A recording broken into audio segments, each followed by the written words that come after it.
un premier temps, j'observe le mouvement, voir si je vois des défauts esthétiques ou fonctionnels. Donc là, je regarde si on a notre correction des dates rapides qui est en ordre. C'est bon. Niveau esthétique, on est bien. Ça tourne. Après, je vais installer le cadran. Maintenant, sur chaque côté du mouvement, j'ai un petit trou fileté pour insérer une toute petite vis qui va bloquer les pieds de cadran et bloquer le cadran au mouvement. Alors, je ne le serre pas jusqu'au bout parce que je vais quand même vérifier que j'ai un tout petit espace entre le cadran et le mouvement pour pas que ça vienne freiner le disque de quantième et que quand la montre est assemblée, je me retrouve avec des problèmes de marche au niveau du passage de DAC ou la correction rapide des dates quand je veux changer rapidement mon calendrier. Normalement, je fais un tour complet comme ça, je fais toutes les dates, je suis sûr du résultat. À ce moment-là, je vais serrer pour de bon le cadran. Alors après, je vais retirer les tiges de remontoir de travail, savoir qu'ils envoient les mouvements avec ce qu'on appelle les tiges de travail qui ne seront pas les tiges finales. Je vais juste appuyer sur ce petit bouton pour l'enlever simplement. La spécificité de votre marque,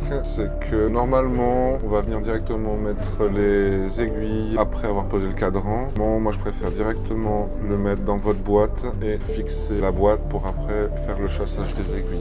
Là, je vois qu'en mettant la boîte, le mouvement, j'ai pas de problème, il vient bien. Le tube de carrure où va venir la tige couronne, je vais mettre du silicone pour graisser le petit joint qui est à l'intérieur, puis assurer aussi un bon frottement quand on veut soit remonter la montre, soit la mettre à l'heure.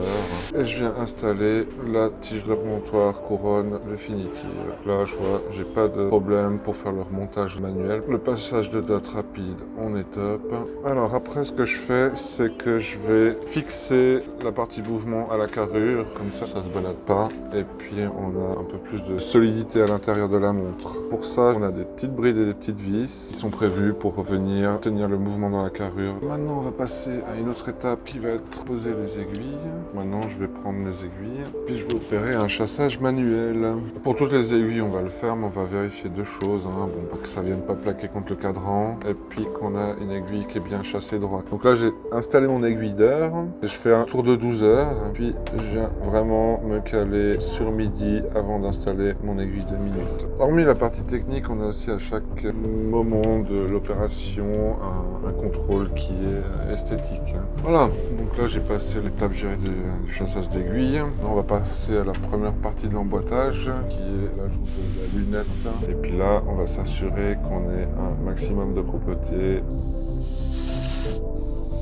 Les joints qui vont permettre l'étanchéité, on va toujours les graisser. Voilà, donc là mon joint est installé. Je vais vraiment serrer la lunette à la carrure. Puis là je fais déjà un premier contrôle visuel. Et puis je vais pouvoir installer mes vis de lunettes. Sur la partie filet, on met un petit frein filet. Ça assure une meilleure solidité. Moi je les teste toutes une par une pour l'amplitude puis la marche. Je fais un remontage manuel, 30-40 tours. Puis je la mets sur le Witchy et puis je lance un programme.